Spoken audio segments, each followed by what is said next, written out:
On this exciting edition of Travel Logs with Bob and Dogs, it's our first real road trip and we're going international. We're heading for Portugal, Nova Scotia. Travel Logs with Bob and Dogs. Travel Logs with Bob and Dogs. Travel Logs with Bob and Dogs. Travel Logs with Bob and Dogs. I'd like to visit Portugal someday, but it's kind of a nightmare. I'd have to get a container to ship this across. So, I don't know. I'm still working out the details. But we're heading for Nova Scotia. We're spending the first night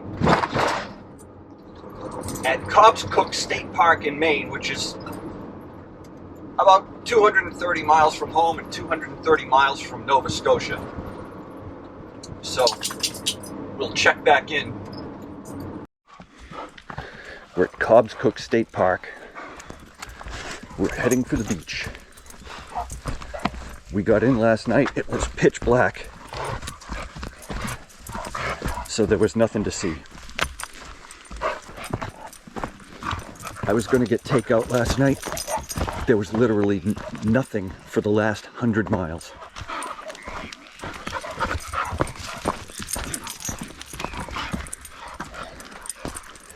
The tide doesn't look like it could be any higher, so there's no beach. There's a 1 peck limit on clamming here. Ain't happening.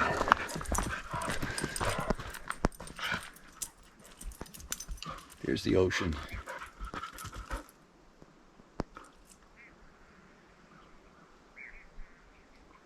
Maybe as close as we get.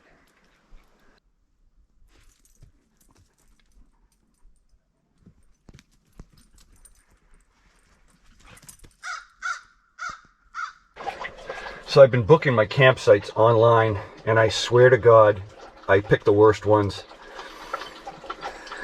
That's not always true, but I don't have very good luck with them. Anyway, this is my next door neighbor. They're quiet. They seem like lovely people. They have a welcome sign in front and a potted plant out on their picnic table. They have not one, not two, not three, but 4 bump outs, plus a tent. That's a 5th wheel, by the way, it's pretty big. I'm going to say it's got to be 40 feet. I'll stick with my tiny little 19-footer any day of the week. I'm in a traffic jam in a parking lot. We made it into Canada. I survived customs.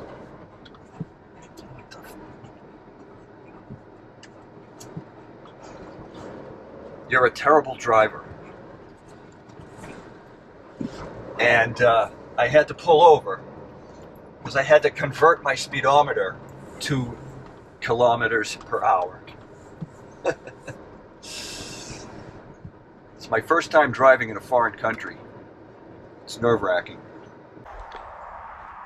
So we're here in beautiful Nova Scotia and had a wrinkle in the adventure.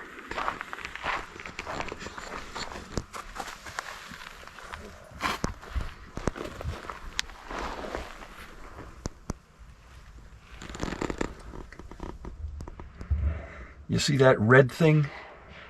Well, there's supposed to be 2 of them. One got broken off yesterday somehow, and I don't know how. And what the bottom line is there is no water. So, yesterday I was pretty pissed off. Today I'm trying to be more philosophical, and we're going to the beach. We're on the trail to the beach.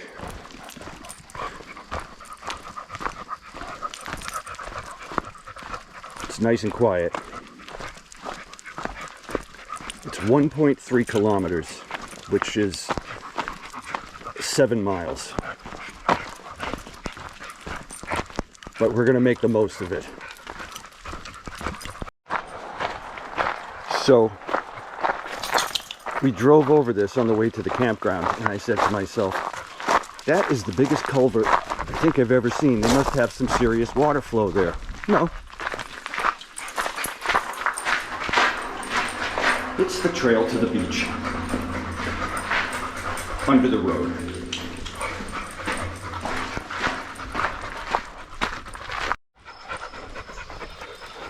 Isn't this precious? We're at the change house.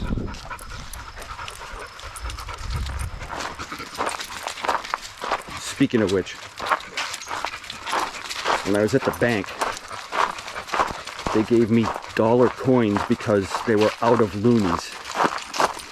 Isn't it their job to be in loonies? I don't know. It was an odd situation too, because everybody who took cash away had to go and the teller had to go. They didn't just take it out of a drawer like they do at my bank. They had to go put the numbers into a computer, and the computer counted out the money, including change. Maybe that's how they ran out of loonies. The machine was empty. The vending guy hadn't come yet.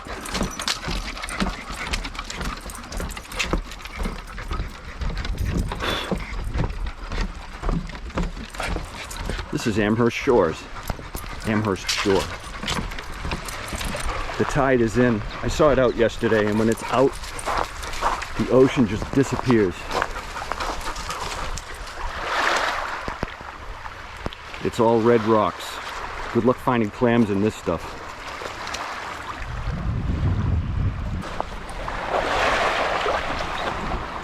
Bruno likes the water, but he doesn't want to go in too far. Darla doesn't like the water at all. Don't drink it, too.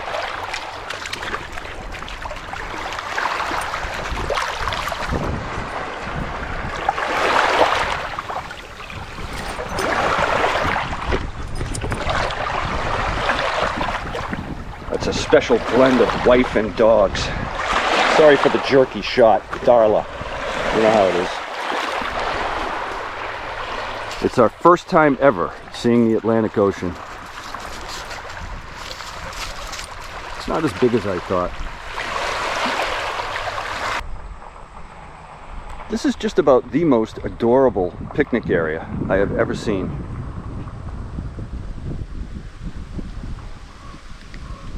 There's a variety of different kinds of trees, but among them is apple. There's apple trees everywhere for some reason. I don't know why. The tables are spaced a good distance apart. Every one of them has a little fire pit. The last picnic area I was at was Houghton's Pond, and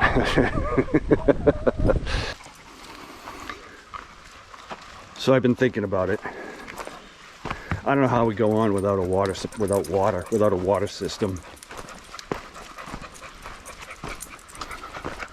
I don't know if I see the point. Traveling without water is extremely inconvenient. Basically, we're tent camping in a tent that costs more than my house, but we're not going back. I've cut out the Cape Breton leg.